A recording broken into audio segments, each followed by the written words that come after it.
Hello, everyone, and welcome to Pokemondays on the Donnie channel. I'm Chipper. Some housekeeping real quick. Make sure the Manaphy and Snorlax, make sure to grab that on TCG Pocket. That event's going to last, I think, through the end of the month, so make sure to grab that before that event ends. I wanted to just get that out of the way really quickly because I think today it's really important to talk about Heatwave Arena. I had a bit of an adventure. I don't know if any of you all of the security measures that the Pokemon Center in Japan have been put into to make sure that people in Japan are purchasing the product has caused some turmoil amongst collectors, I think, in the U.S. and in the U.K.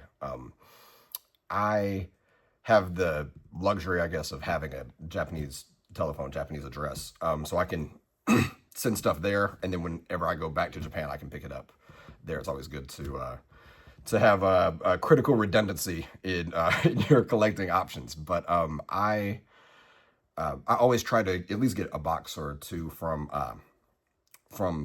the Pokemon Center as well. Obviously I have my distributors there that I get. My suppliers there that I try to get my collection from. But I always, every time a set releases, I try to. It's been increasingly difficult, but I try to get things from the Pokemon Center Japan. Anyway, I had to reaffirm the 3D security on my credit card to make sure that happened. I had to do my phone verification with the Japanese phone. Did that. I was ready to go.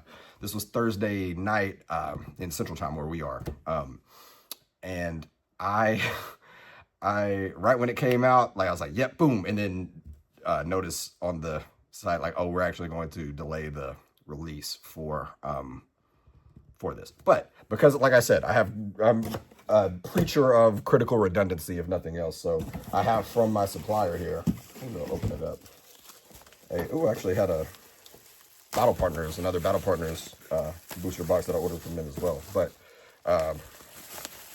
let's see, I'll show y'all.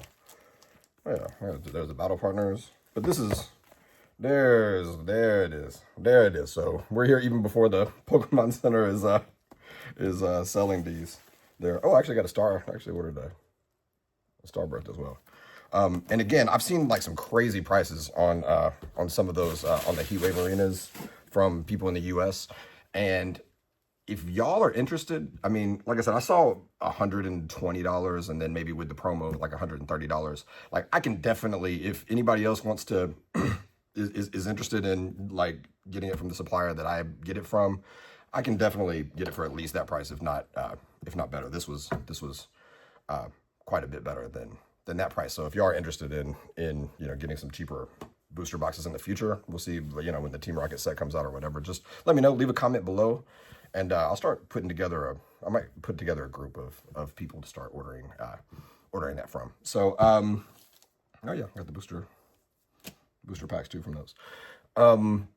The other interesting security thing that everybody's been talking about is was it in Vietnam or it was Singapore, wasn't it? The Pokemon company has decided to cut open the wrapping on the boxes for people that are purchasing from the Pokemon Center, which was my experience in Japan for the past 2 or 3 years. I was so surprised when I came in. That's why I have. Let me see. I'll pull over here. I've got like boxes and boxes and boxes of that I had ordered that I wanted. This is like when I first started collecting Japanese cards, and the first place I went to was Pokemon Center in Shibuya, and was like, hey, all right, let me order whatever you got. They had like 11 different sets there. I'll have one of everything.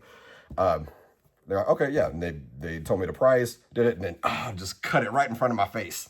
And it hurt. So then I had to go figure out, oh, okay, well, on Pokemon Center online you can do that, but then you had to have the Japanese address and you had to have the Japanese phone number and credit. So I like figured that out later on, and then obviously I found my own suppliers after that. And it's crazy that some of my suppliers now are more, I mean, it's less of a hassle than having to deal with all the queue. I mean, it was a 9-hour queue for Battle Partners. That's why I'm just getting my Battle Partners now. For the Pokemon Center, I already had it from my supplier, and like it's like, or I could just order from my supplier and get the same price, if not a little bit better. And yeah, I don't know. I'm just really we're confused about what what the Pokemon company is doing, because they're targeting people. I think Pokemondays was talking about this last week as well. Like, they're targeting people that are going in, oh, like somebody's gonna scalp the boxes from Target or Walmart or somewhere, or GameStop. And it's like, how many are they gonna scalp? If they have 2 or 3 or something like that, like they're going to go, it's not going to be enough to move the needle on how supply is affecting a lot of other to everyone else. What's affecting the supply right now is you have huge distributors that are going directly from Pokemon that are distributing to Walmart, for example, and just scalping their own prices or lowering prices in other places so that everybody chooses like their their products over some of the other distributors.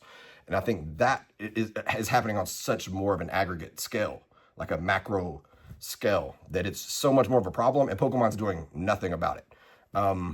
So like I really hope that in the future Pokemon can either just leave those people alone, man. Leave the people like that are trying to go get those boxes from GameStop or Walmart or whatever. Leave them alone. I don't like to see it either. I don't like to see the pandemonium at Costco when people are fighting each other over. It reminds me of like Black Friday 1994 or whenever. When was Tickle Me Elmo? Whenever that was. That was wild. It kind of reminds me of that. I'm old enough to remember those Black Fridays. But like,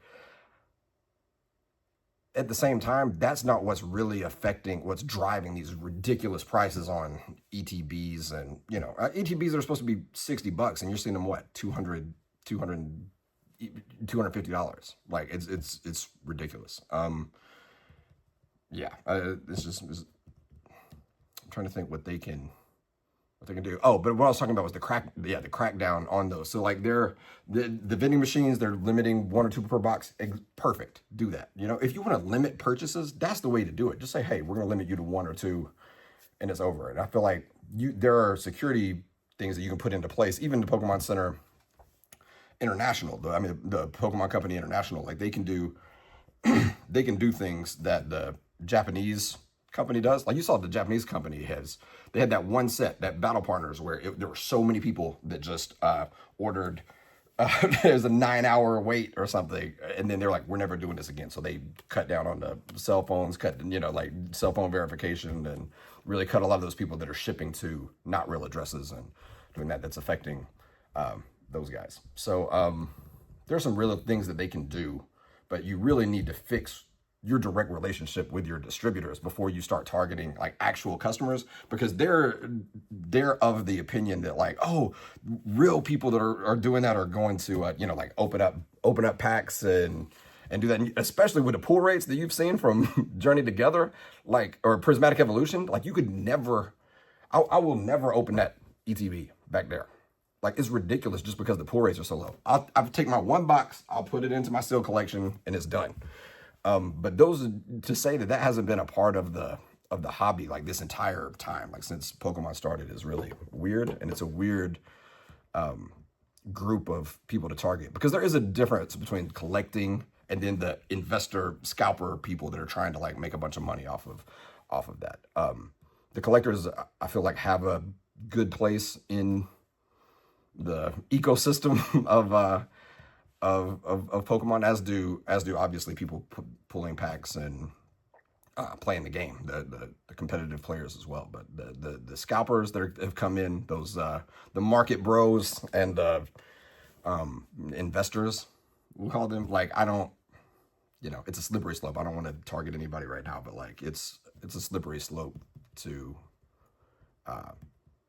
being in a place that you don't want to like, you don't want to be that guy. You don't want to be everybody knows the person in your family or the person in your or your friend that's really into like crypto, and I just feel like it's those same type of people that are buying those drowsy cards and holding them, cornering the market. It's like, oh, congratulations, you're keeping a kid or even just an adult that wants some card that's worth $10. Now they got to pay $150 or something for that card. Like, it's not what you want. Even if you built wealth like that way, like, I don't know if that's the way that you want to do it. Okay. The other thing is the cool thing about Heatwave Arena. I don't know if y'all saw like Misty's Psyduck. There's some like really cool Ethan's Ho. There's some like really cool cards from that set, and these like special illustration rares that have gone through battle partners and into Heatwave Arena. I'm really excited to see what the Team Rocket set is going to have at Destined Rivals in the US. There's some like really cool artwork there that I think that it's just there's never been a better time as a Pokemon collector to see the art. It's really like modern day art. Some of the illustrations that these artists are coming up with are breathtaking, and it's really cool to see. Oh, another set, another illustration rare. They really need to just keep these illustration rares going as long as they can, because I remember, what was it, Sun and Moon, Sword and Shield, and I mean, when everything it looked like the same card, but then it was just like a different background, or then the gold background. This is so much better than that because there's so much more effort being put in. Yeah, like there's never been a better time to see that. Oh, something else I wanted to tell y'all about the collection. So I used to collect everything in these binders, right? These leather binders. Like, here's my base, like just the base set, like cards that I have, like just in these. And then as time's gone on, I've realized like I probably need something a little more. I started getting into the Vault X binders, so like, because they have the zipper. I thought that was a little more secure. So I placed an order for like 120 or 130 Vault X binders to kind of switch my collection, especially now that I'm doing master sets. This was before there were reverse hollows, but in the newer sets, even like the XY is what I'm working through right now. Like, I need a bigger binder. A couple of them, was it like Evolving Skies? There are a couple of sets that you need 2 binders for, but like for most of them, you can get it in a 12 sleeve binder. You can get most sets into that a lot more than you could like these 9 sleeve. So I ordered a bunch, and they're starting to arrive. I've got like, let me show you. So just like, so here's like one of the boxes, but they only come in boxes of 10.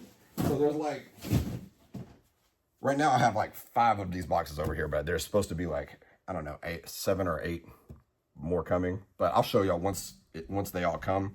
I've been, because I'm working through the XY binders, like I've got some of these that I put in, but it's been a lot, man. It's been a lot trying to get that collection from these are Ultra Pros, right? Yeah, these Ultra Pro 9 sleeves into the Vault X 12 sleeve, and then adjusting everything to reverse hollow, because I have a lot of cards like this. Like, this is a whole, you can see like a whole set of reverse hollow foils, and I'm just waiting I have to wait to switch the binders, because before, when I started collecting, I only got like 1 of each card, and now I'm going back and doing the master set, so I need those reverse hollow foils. But I have like a whole 1, 2, 3, 4, like 9 or 10 sets there, and that's from Sword and Shield, that I need to switch the binders and then put those reverse hollow foils in. And it's time consuming, and then I'll like miss one because there'll be like an EX card like there. So, because this was easy, it was like, oh, card number 9, put it in the 9th slot, like card number 18, put it in the 9th slot, like but this is, you never know, because you'll be like, okay, this is this card, and then the reverse hollow foil, this card, reverse hollow foil, then there's EX, and it throws everything off. Then I gotta put it, I don't know, it's really, I don't know, it's really easy for me to make a mistake. Y'all are probably better at that than I am. But yeah, that's all I really wanted to talk about today. The Heatwave Arena stuff. It's really expensive. It's really hard to get. There are the next, I don't know, 2 or 3 sets I think are going to be pretty similar, and then maybe next year might be tough as well, because it's the 30th anniversary. They're probably going to have some really cool things planned for that. But I really think that the hobby will kind of get back to normal sometime in the middle of next year, maybe going into the beginning of 2020. 7, I guess. So just hold on, guys. Just hold on. In the meantime, collect what you can. Don't overdo it. I'm guilty at times of overdoing it. So do as I say, not as I do. And just enjoy it, man. Enjoy the collection. And I'll see y'all next week. Peace.